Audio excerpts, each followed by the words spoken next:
A long time ago, in a faraway land called Aram, there was a great and powerful army commander named Naaman. He was strong and respected by many, but he had a big problem. Naaman had a terrible skin disease called leprosy. His skin was covered in sores, and no doctor could heal him. But in Naaman's house, there was a little servant girl from Israel. She had been taken from her home, yet she still believed in the power of God. One day, she bravely told Naaman's wife, "If only my master would go to the prophet in Israel, he would be healed." Naaman was desperate to be healed, so he traveled all the way to Israel to see the prophet Elisha. When he arrived, Elisha didn't even come outside to greet him. Instead, he sent a message, "Go and wash yourself 7 times in the Jordan River, and you will be healed." Naaman was furious.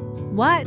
Just wash in that dirty river? I thought the prophet would wave his hand over me and call on his God." He almost went home without trying, but his servants told him, "If the prophet had asked you to do something difficult, wouldn't you have done it? Why not try what he said?" Naaman thought for a moment, then decided to listen. He stepped into the Jordan River and dipped himself once, twice, 3 times. Still nothing happened, but he remembered Elisha's words and kept going. 4 times, 5 times, 6 times, and then, on the 7th time, as Naaman came out of the water, his skin was completely healed. It was soft and clean like a little child's. Naaman was amazed. He returned to Elisha and said, "Now I know that there is no God in all the world except in Israel." Sometimes God asks us to do simple things to receive His blessings. Maybe your parents tell you to pray before bed, say sorry when you hurt someone, or share your toys with others. These things may seem small, but obedience brings great blessings, just like it did for Naaman. Bible passage to read: 2 Kings 5-114. Prayer point: Dear God,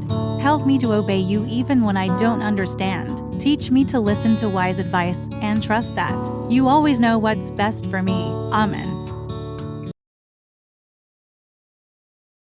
One evening, after feeding thousands of people, Jesus told his disciples to get into a boat and go ahead of him to the other side of the lake. Meanwhile, Jesus went up a mountain to pray. The disciples rowed their boat far into the lake, but suddenly, strong winds began to blow, and big waves rocked their boat. The disciples held on tightly. It was a storm. Have you ever been caught in a big rainstorm? Were you scared as the wind howled and the waves crashed? The disciples suddenly saw something or someone walking toward them on the water. "It's a ghost," they screamed in fear. But then, a familiar voice spoke. "Take courage. It is I. Don't be afraid." It was Jesus. He was walking on water. Do you think people can walk on water? No, right? But Jesus could because he is God. Peter, one of Jesus' disciples, was amazed. He called out, "Lord, if it's really you, tell me to come to you on the water." Jesus smiled and said, "Come." Peter took a deep breath and stepped out of the boat. And guess what? He was walking on water too. He kept his eyes on Jesus, and step by step, he walked toward him. But then, Peter looked around and saw the strong wind and big waves. He got scared and started sinking. "Lord, save me," he cried. Immediately, Jesus reached out his hand and caught him. "You have little faith," Jesus said. "Why did you doubt?" As soon as they climbed into the boat, the wind stopped. The disciples were amazed and worshipped Jesus, saying, "Truly, you are the Son of God." Why do you think Peter started sinking? What should we do when we feel afraid? Peter was fine when he kept his eyes on Jesus, but when he looked at the wind and waves, he became afraid and started sinking. This teaches us that when we face troubles, we should keep our eyes on Jesus, trust Him, and not be afraid. Prayer point: Dear Jesus, thank you for always being with us. Help us to trust you and not be afraid, just like Peter should have trusted you when we feel scared. Remind us to keep our eyes on you.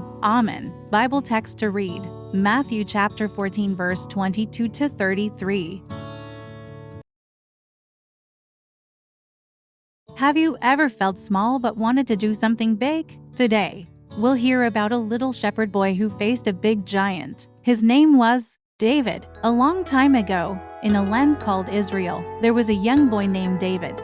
He was not a soldier. He was not a king. He was just a shepherd. He loved taking care of his father's sheep and singing songs to God. But little did David know, something big was about to happen. One day, a giant named Goliath appeared. Do you know who a giant is?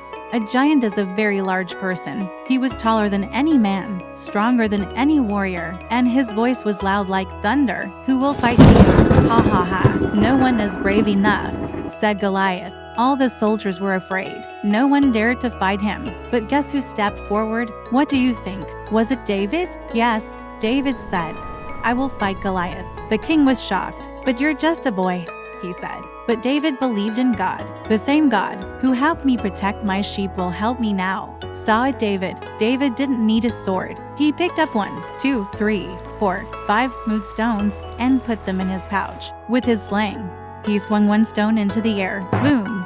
The stone hit Goliath's forehead, and the mighty giant fell to the ground. Can you believe it? Wow, David won. Not because he was the strongest, but because he trusted God. This teaches us that no matter how small we are, God can help us do big things. Remember, kids, God is always with you. If you ever feel afraid, just pray, and He will give you courage. Bible passage to read, 1 Samuel 17. Did you enjoy this story? What is something big that you want to do with God's help? Tell us in the comments. Don't forget to like, subscribe, and share for more Bible adventures. See you next time.